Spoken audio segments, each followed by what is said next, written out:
The feminist theologian Mary Daly once said, "If God is male, then male is God."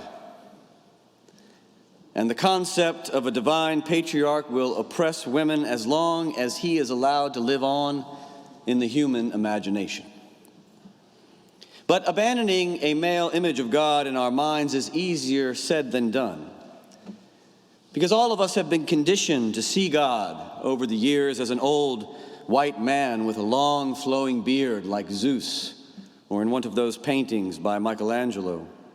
It's difficult for us to free ourselves from a male image of God in our minds because Jesus was, by all accounts, a man. And like billions of other Americans and others across the world, many of us had that famous Warner Sallman portrait of Jesus that hung on our walls in our homes as children. You know the one where Jesus is turned to the side, looking up, sort of like looking at maybe a bird in a tree or at God in the sky, as if that's where God is.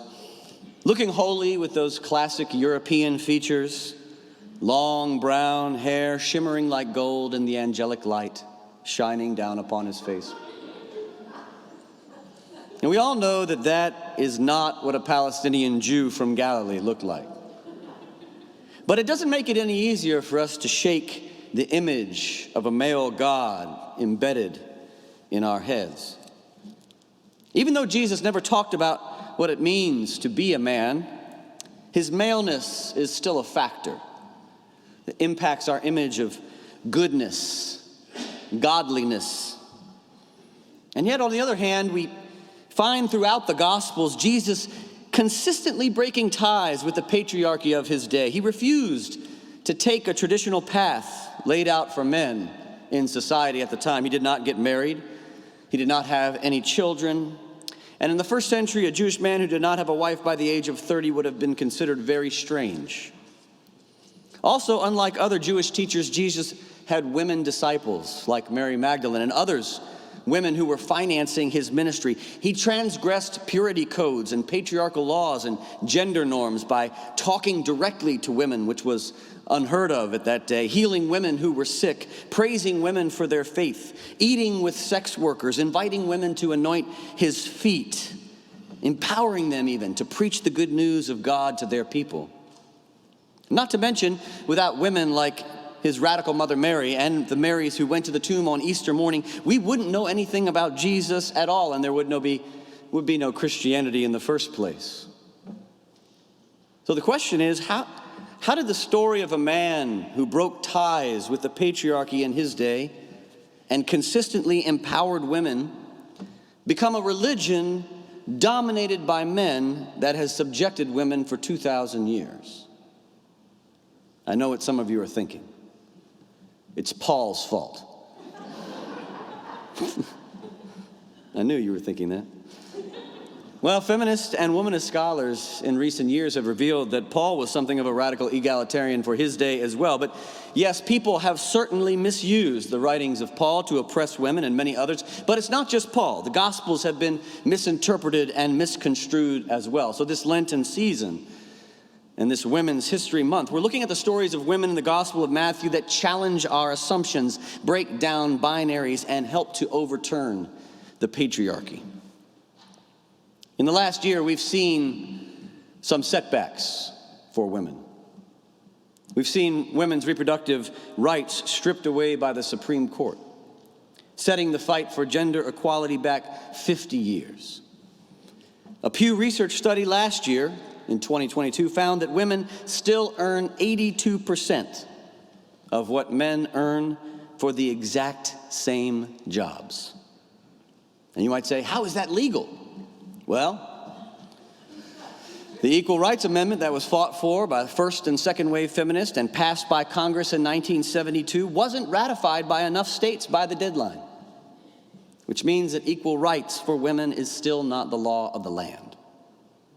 And honestly, those things barely scratch the surface of the enormous challenges women face in our society today.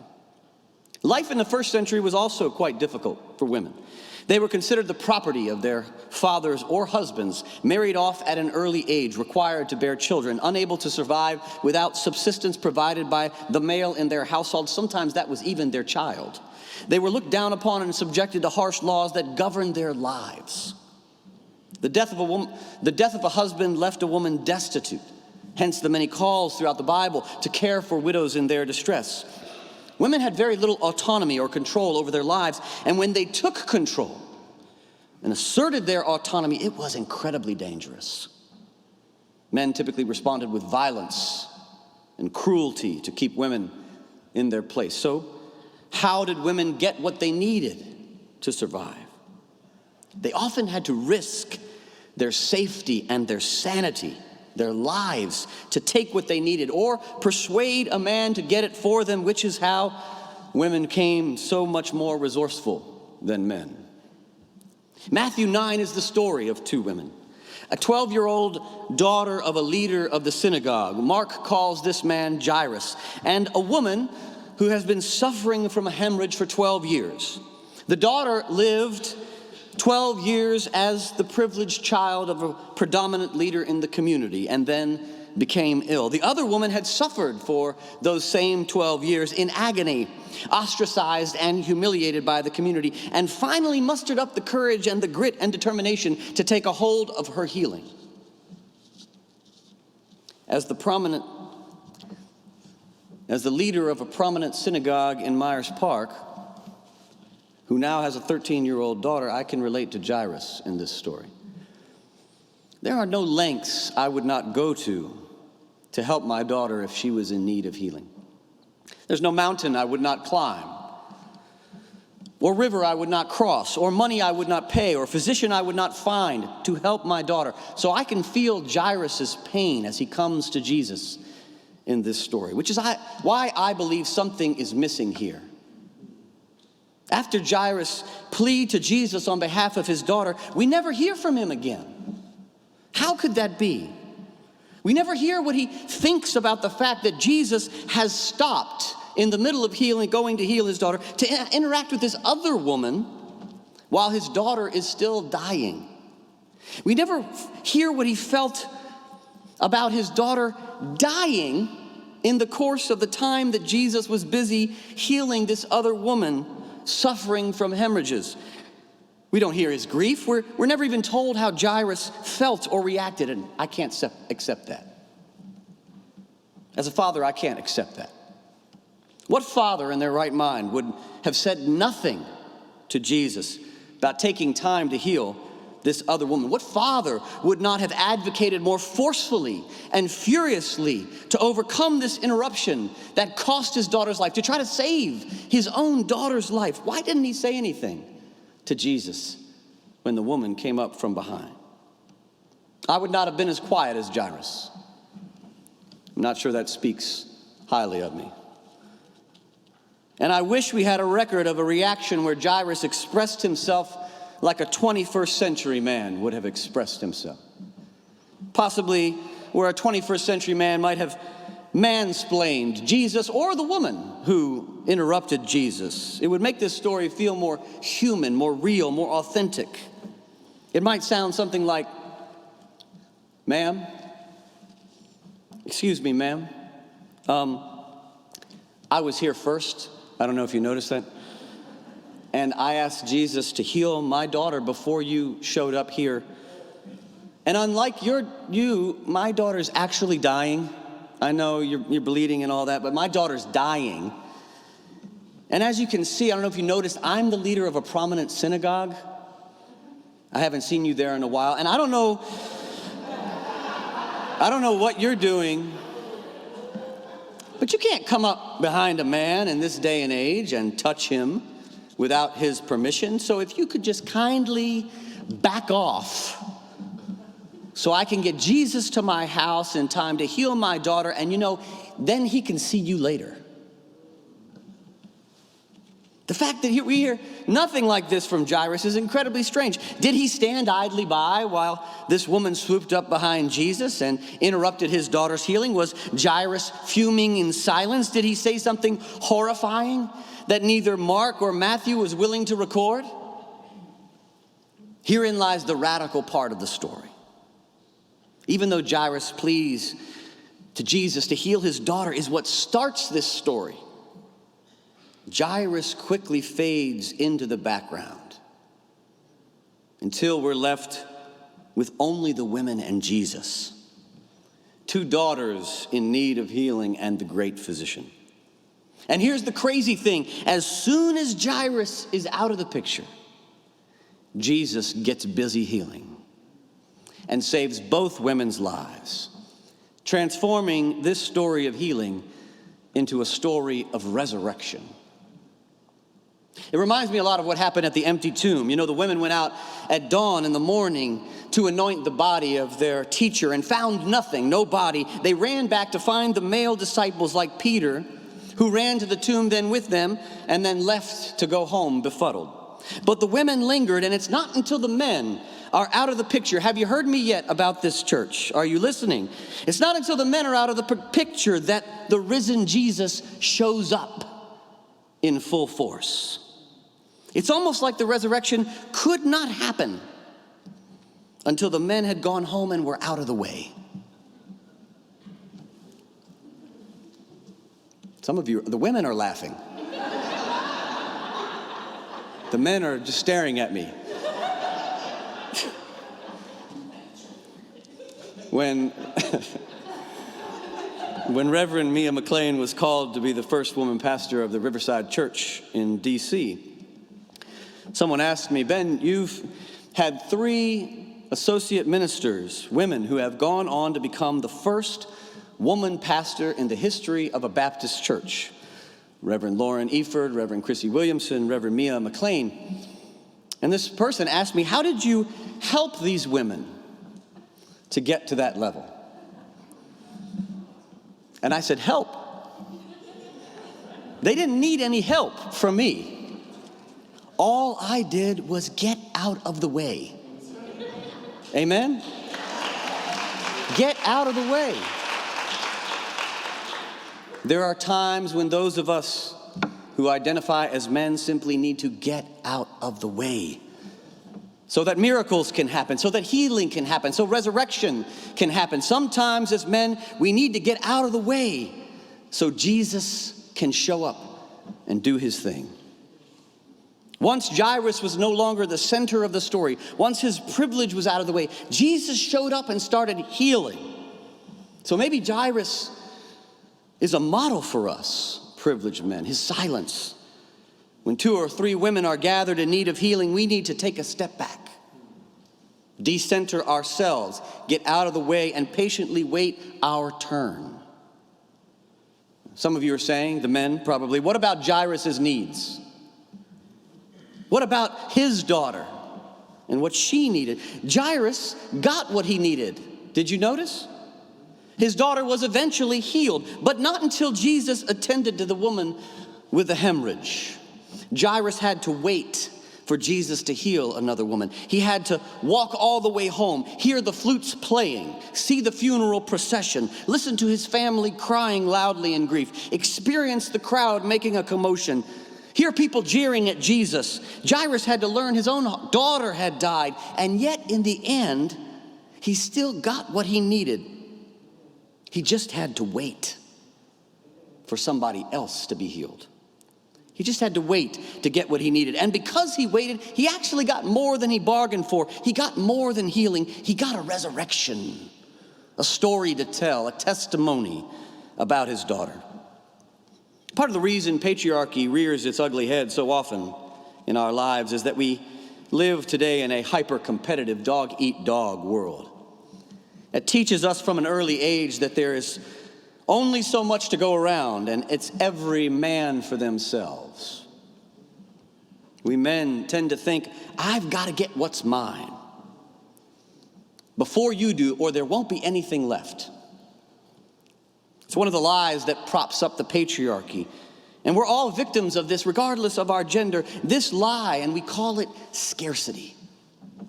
Scarcity is a patriarchal lie that tells us there is not enough money, land, housing, education, healthcare, not enough love and grace and justice and freedom to go around. The lie of scarcity tells us that we live in a cutthroat society where there is only enough resources for some people, so others are going to have to go without. And this patriarchal lie is so ingrained in our society and in our collective psyche that many of us have now internalized this as individuals to the point where many people now believe that not only are there not enough resources to go around, but that we as human beings are not enough. Not good enough, not pretty enough, not skinny enough, not funny enough, not sexy enough, not smart enough, strong enough, not young enough, or interesting enough.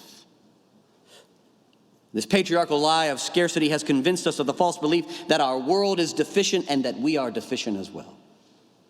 But that is a lie. It's a load of baloney. Our world is not deficient. God didn't create it that way, and there's no such thing as deficient people. We serve a God of abundance who created a world of abundance and invited us to live lives of abundance. And while there's not enough for everyone's greed, there is enough for everyone's need. There's always enough to go around, like the feeding of the 5,000, and even leftovers if we're willing to share. There is enough healing to go around and enough time for everyone to find healing, but there will not be enough if the privileged always get their healing first.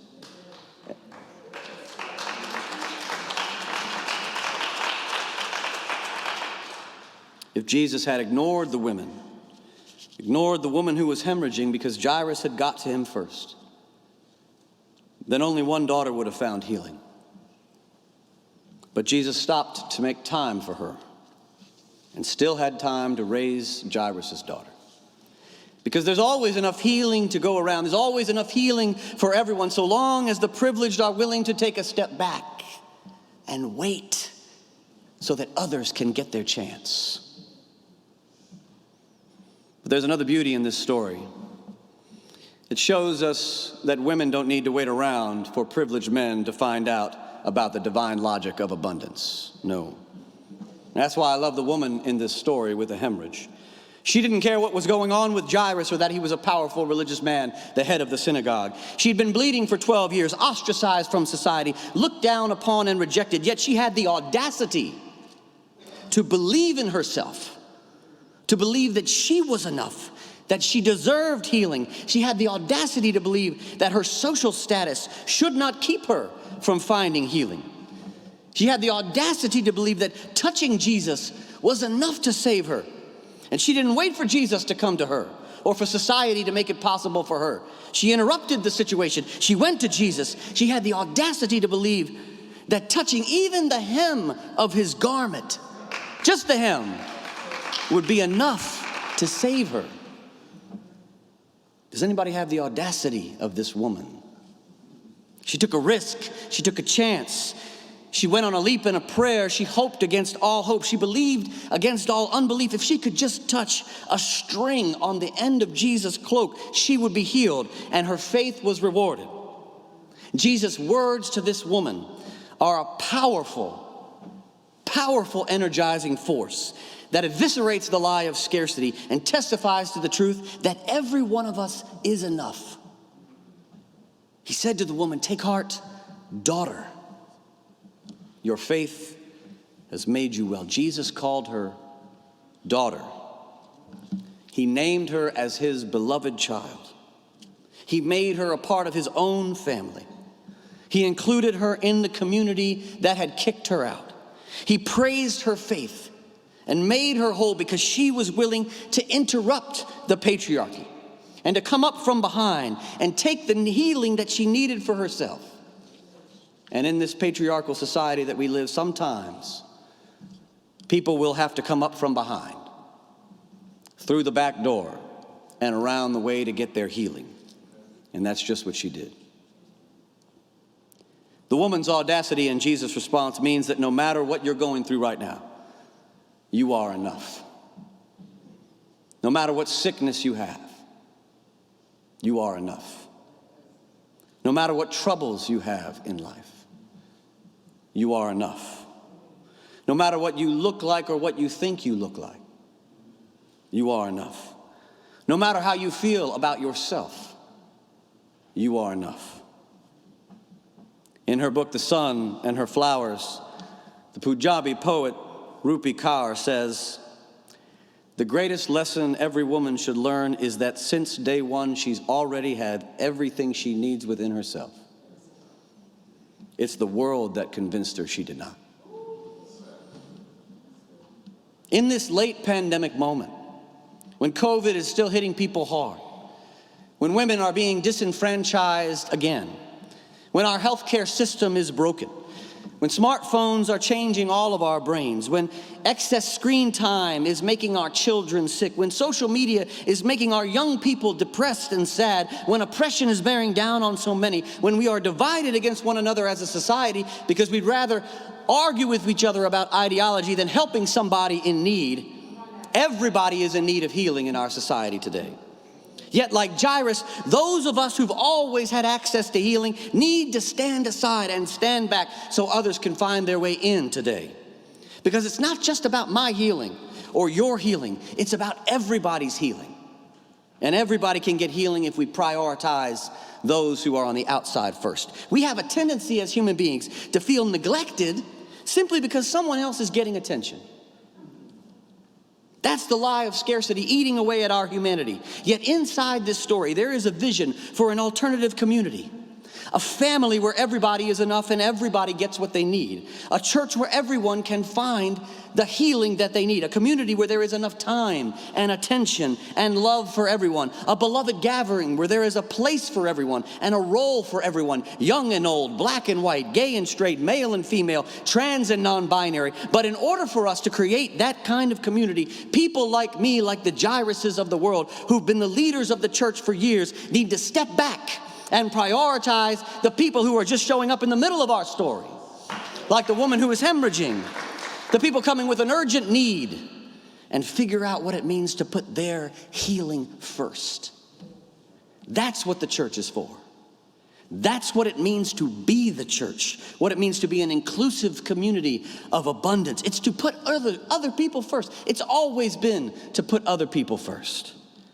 Don't look on your own interests, Paul said, but put the interest of others first so you can have the mind of Christ. Christ who turned the world upside down when he said, "The first shall be last and the last shall be first." Are we brave enough? Are we selfless enough to put the last first and the first last? If we are, then the promise of this story is the same as the promise of the entire Bible from beginning to end. It's the promise of God's abundance. When we are patient enough to prioritize the poor before ourselves, when we are patient enough to elevate people who are suffering the most before ourselves, when we are selfless enough to put the last first and the first last, there will always be enough for the rest of us. There will even be enough for those of us who identify as men. Amen? In fact, there may even be leftovers for us. Because when women have the audacity to interrupt the system, and men have the humility to get out of the way, there is potential for everyone to find healing.